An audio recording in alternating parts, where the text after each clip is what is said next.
और देहरादून से खबर है, सीएम त्रिवेंद्र सिंह रावत ने उच्च अधिकारियों के साथ समीक्षा बैठक की। कुंभ 2021 के लिए दिए गए महत्वपूर्ण दिशा निर्देश, कुंभ में की जाएगी स्पेशल ऑफिसर की तैनाती, निर्माण कार्यों को जनवरी तक पूरा करने के आदेश दिए गए। आयुक्त गढ़वाल को तकनीकी टीम उपलब्ध कराने का भी निर्देश है। तो कुंभ 2021 में ये पूरी तैनाती रहेगी। कुंभ में की जाएगी स्पेशल ऑफिसर्स की तैनाती, निर्माण कार्यों को जनवरी तक पूरा करने का यह आदेश रहेगा। तो निर्माण कार्यों को जनवरी तक पूरा करने का आदेश रहेगा। आयुक्त गढ़वाल को तकनीकी टीम उपलब्ध कराने का भी निर्देश रहेगा। तो सीएम त्रिवेंद्र सिंह रावत ने उच्च अधिकारियों के साथ समीक्षा बैठक की है। तो कुंभ 2021 के लिए महत्वपूर्ण दिशा निर्देश दिए गए हैं। कुंभ में की जाएगी स्पेशल ऑफिसर की तैनाती, निर्माण कार्यों को जनवरी तक पूरा करने का आदेश रहेगा। आयुक्त गढ़वाल को तकनीकी टीम उपलब्ध कराने का भी निर्देश है। तो सीएम त्रिवेंद्र सिंह रावत ने उच्च अधिकारियों के साथ समीक्षा बैठक की है।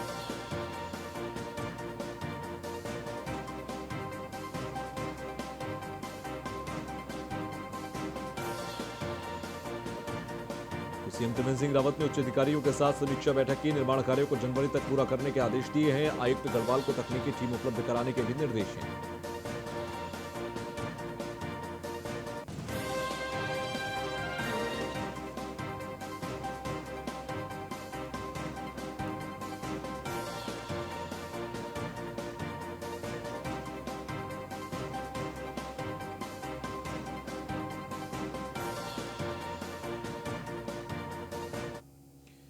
खबर देहरादून से, जहां पर आईएमए में हुई आज पासिंग आउट परेड और भारतीय सेना में शामिल हुए 325 जाबाज, 70 विदेशी कैडेट भी आज पास आउट हुए हैं। बारिश के बीच ही मार्क्स कॉल के साथ हुआ परेड का आगाज। आईएमए गीत पर करमताल करते हुए ड्रिल स्क्वायर पहुंचे जेंटलमैन कैडेट्स।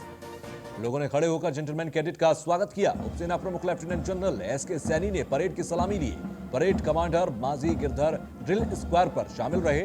जेंटलमैन कैडेट्स की शानदार मार्च पास्ट से हर एक दर्शक मंत्रमुग्ध रहा।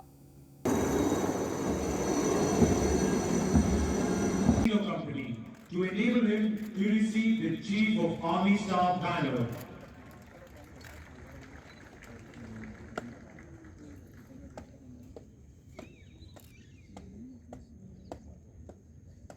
Shaurya Chakra, followed by Major Varun. Bronze medal, Senior Under Officer Shikhar Thapa.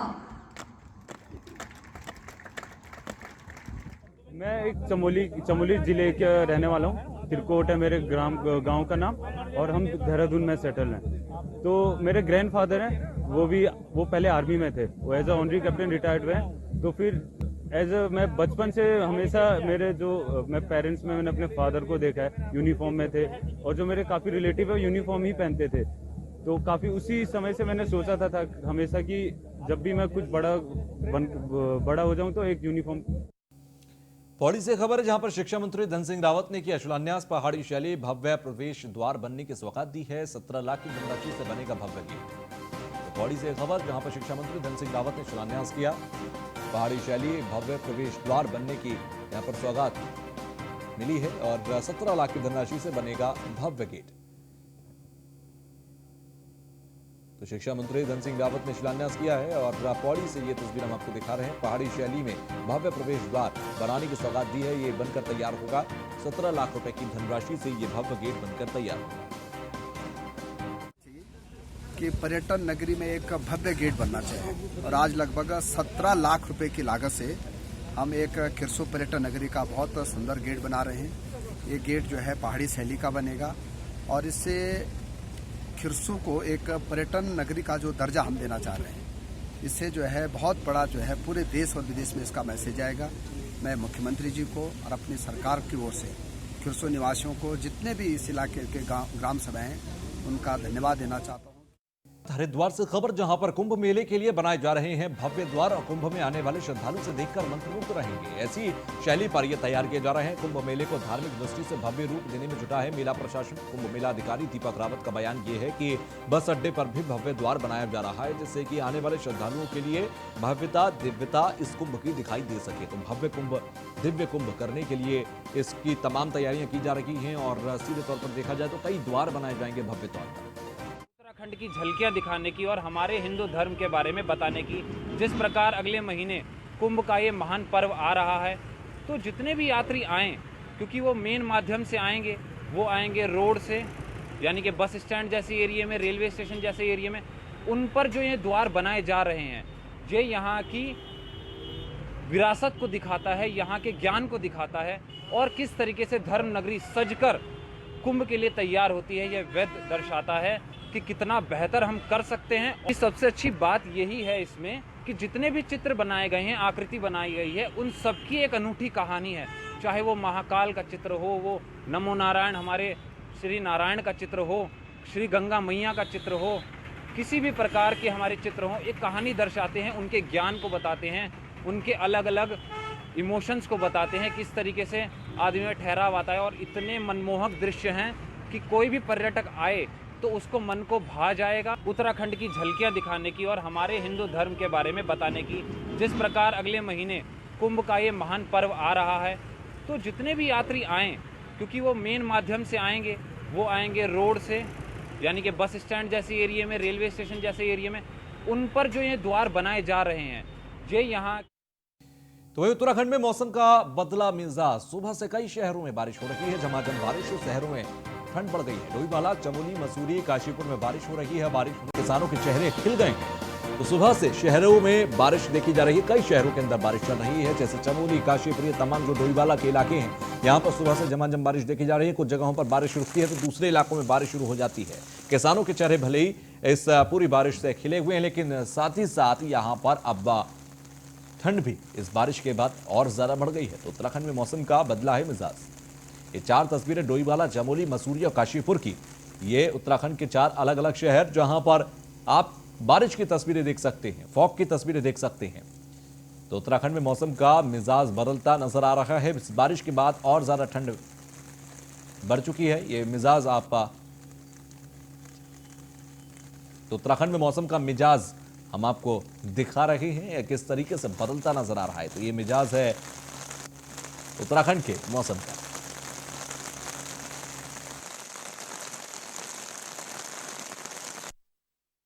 आज जैसा कि आप देख सकते हैं, आज बारिश हुई है और बहुत ही सुहाना मौसम है। ये बारिश किसान को बहुत ज़रूरी थी,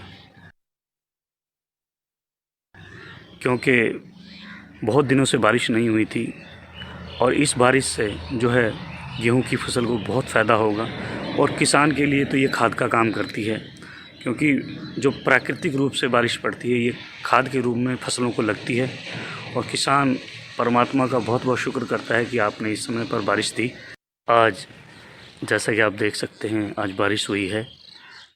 खबर टिहरी से, जहां पर कांग्रेस पूर्व अध्यक्ष किशोर उपाध्याय ने एक प्रेस कॉन्फ्रेंस की। कांग्रेस गरीब बेटियों की शादी में करेगी सहयोग, खेल कूद में रुचि रखने वालों को मायूस होना पड़ता है। ऐसे में नौजवानों के लिए ग्रामीण क्षेत्रों तक स्पोर्ट्स पहुंचाए जाएंगे। इस बात का जिक्र यहां पर किया गया।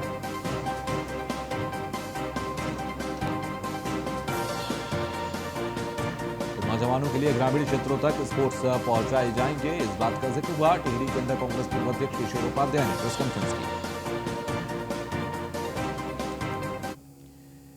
तो वहीं दिल्ली के उप मुख्यमंत्री मनीष सिसोदिया ने बीजेपी पर तंज कसते हुए कहा कि त्रिवेंद्र रावत अपने 4 साल के कार्यकाल में केवल 5 काम उत्तराखंड की जनता के सामने नहीं रख सकते जो उन्होंने प्रदेश की जनता के लिए किए हों या प्रदेश की जनता का उन कामों से कुछ भला हुआ हो। मनीष सिसोदिया ने कहा कि उत्तराखंड के मुख्यमंत्री त्रिवेंद्र सिंह रावत को चुनौती दे रहे हैं कि वो उत्तराखंड के विकास कार्यों के लिहाज से किसी भी मुद्दे पर खुली बहस कर सकते हैं, लेकिन उनके पास उत्तराखंड की जनता को जवाब देने के लिए कुछ भी बचा नहीं है। जनता आज चेंज चाह रही है और उस चेंज में केजरीवाल मॉडल ऑफ गवर्नेंस आज एक विकल्प के रूप में, मजबूत विकल्प के रूप में यहाँ पे उपस्थित हुआ है। सभी 70 सीटों पे चुनाव लड़ेंगे और साफ कह रहे हैं, क्योंकि त्रिवेंद्र सिंह रावत जी हरीश रावत जी के खिलाफ कोई एक्शन नहीं लेते, क्योंकि उनके भी स्टिंग ऑपरेशन आए हुए हैं। हरीश रावत जी स्टिंग ऑपरेशन, उनके हरीश रावत जी के स्टिंग ऑपरेशन है, इसलिए त्रिवेंद्र रावत जी के खिलाफ कोई एक्शन नहीं लेते। तो सबकी स्टिंग ऑपरेशन की रिश्तेदारी है।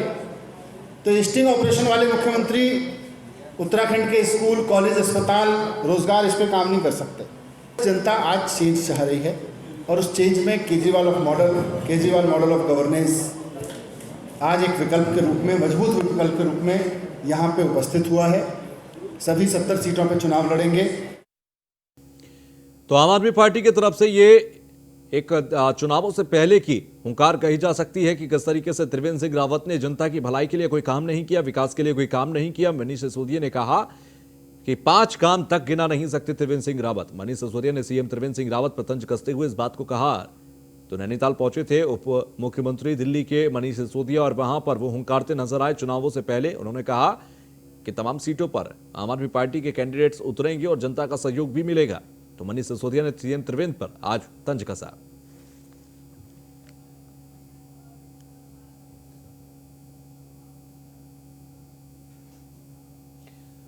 तो वहीं रुड़की में कृषि कानूनों को वापस लेने की मांग को लेकर भगवानपुर टोल प्लाजा पर भारतीय किसान यूनियन टिकैत का धरना प्रदर्शन किया गया। भारतीय किसान यूनियन टिकैत के सैकड़ों कार्यकर्ता रुड़की के भगवानपुर टोल प्लाजा पर एकत्रित हुए और कृषि कानूनों को वापस लेने की मांग को लेकर देश की रीढ़ की हड्डी कहे जाने वाले किसान आज लाचार सा नजर आता है। ये हमारा जो लगभग 15 दिन से किसानों का आंदोलन दिल्ली में चला हुआ, ये जो कोरोना काल में सरकार ने 3 बिल पास किए थे किसान विरोधी, उन्हें लेकर हमारा धरना चल रहा है। हरियाणा, पंजाब, राजस्थान, उत्तराखंड, यूपी, सब दिल्ली के बॉर्डरों पर हमारा धरना जारी है। तो हमारा 8 तारीख में पूरा भारत बंद करा गया था। आज हमारे ये टोल फ्री रखे गए। 14 तारीख में जिला अधिकारी कार्यालयों पर प्रदर्शन करके ज्ञापन दिया जाएगा। जब तक ये कानून सरकार वापस नहीं लेगी, किसान इसी तरीके से जगह जगह धरना प्रदर्शन करते रहेंगे और हमारे आंदोलन जारी रहेंगे। हमारा सरकार से निवेदन ये है कि जिस तरीके से सरकार ने अपने मंत्रियों की, विधायकों की तनख्वाह दुगुनी कर दी, अन्य चीज़ की महंगाई बढ़ गई, तो किसानों की फसलों के रेट भी 2 गुने करे जा। किसानों को लोन नहीं चाहता, 2000 रुपये में किसानों का कुछ नहीं हो रहा। लेकिन ये जो सरकार है, ये डबल इंजन की सरकार पूर्ण रूप से फेल है। ये किसान और मजदूर विरोधी है और जब तक ये कानून वापस नहीं होगा, हमारी फसलों के रेट नहीं बढ़ेंगे। किसान इसी तरीके से आंदोलन करते रहेंगे। मांग तो ये काला कानून है जो उन्होंने बना दिया भाई। अगर ये कह रहे हैं किसान के हित में है और किसान को लग रहा है उसके हित में है ही नहीं, क्यों थोप रहे हैं? ऐसा क्या है कि जो आप लोग को लगता है कि जो आप लोग के हित में नहीं है? इस बिल में कॉन्ट्रैक्ट खेती कर रहे हैं, सगे भाई नहीं कर सकते। एक जहाज में बैठने वाला, एक बुक्की झोटा बुक्की चलने वाला कहाँ से हो जाएगा? कोई सवाल ही पैदा नहीं होता। इनकी कोर्ट इन्होंने यहाँ तक लगा दी, एसडीएम तक वहाँ तक लगा दी, कुछ नहीं है। सब ये काला कानून है। डबल इंजन की सरकार जो बता रहे हैं, इन्होंने इंजन एक साइड नहीं जोड़ा, दोनों साइड जोड़ दिए रेल के। एक उधर खींच रहा है, एक उधर खींच रहा, किसान को तोड़ने का काम करा जा रहा है। ये भारतीय किसान यूनियन टिकैत ग्रुप के द्वारा जो इनके अध्यक्ष, प्रदेश अध्यक्ष डॉक्टर विजय शास्त्री के नेतृत्व में किसान बैठे हुए थे टोल प्लाजा पे और इनका आज राष्ट्रीय काल था। उसी के संदर्भ में किसानों से वार्ता करी गई है, वो हमारी बात को समझे हैं और उनके द्वारा ज्ञापन दिया गया। ज्ञापन लेकर के उचित माध्यम से ज्ञापन को ऊपर भेज दिया गया है।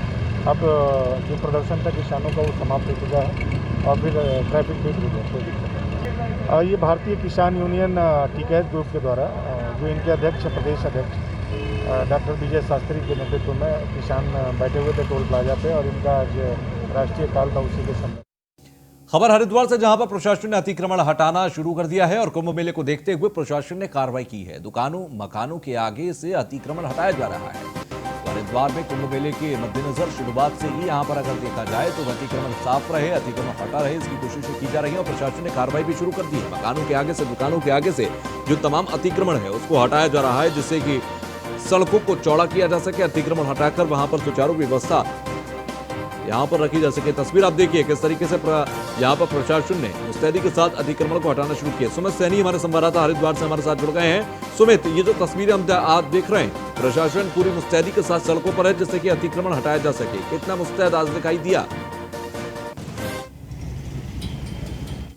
इसके जो कार्य चल रहे हैं और उसके बाद में जब कुंभ आएगा तो जो मेन जो सड़कें हैं, जो मेन रास्ते हैं, जो पेशवाई के लिए रास्ते पड़ते हैं हरिद्वार के, उन सभी रास्तों पे जो अतिक्रमण था, उस अतिक्रमण को हटाने के लिए प्रशासन पूरी तरह से अब लगा हुआ है, क्योंकि समय कम रह गया है और पूरे रास्तों को दुरुस्त करने का पूरा जिम्मेदारी उनके ऊपर है। जी बिल्कुल, और साथ ही साथ देखा जाए आने वाले समय में, क्योंकि कुंभ अब ज्यादा समय बचा नहीं, ये अतिक्रमण फिर से ना हो, इसको लेकर भी कार्रवाइयां जरूरी है, क्या ये भी देखने को मिल रहा है? बिल्कुल, इनको साफ तौर पे जहां से अतिक्रमण हटाया जा रहा है तो उन लोगों को खास तौर पर नोटिस भी दिया जा रहा है। अगर इस तरह दोबारा से इसको अतिक्रमण किया गया तो उनके खिलाफ कानूनी कार्रवाई भी की जाएगी, क्योंकि कहीं ना कहीं जो लोग दुकानों के बाहर अपना अतिक्रमण बढ़ा देते हैं, अपने कच्चे मार्ग को पक्का अपना कंस्ट्रक्शन कर देते हैं, तो उससे चलते रोड संकड़ी हो गई, तो उसके चलते ट्रैफिक जाम की व्यवस्था बनी रहती है। लेकिन कुंभ में जो पेशवाई चलेगी तो उसके चलते हुए, क्योंकि भारी मात्रा में जो साधु संतों को काफिला निकलता है तो उससे कहीं ना कहीं समस्या उत्पन्न ना हो, इसीलिए उस मार्ग को पूरी तरह से शुक्रिया सुमेध हमसे जुड़ने के लिए और बातचीत करने के लिए।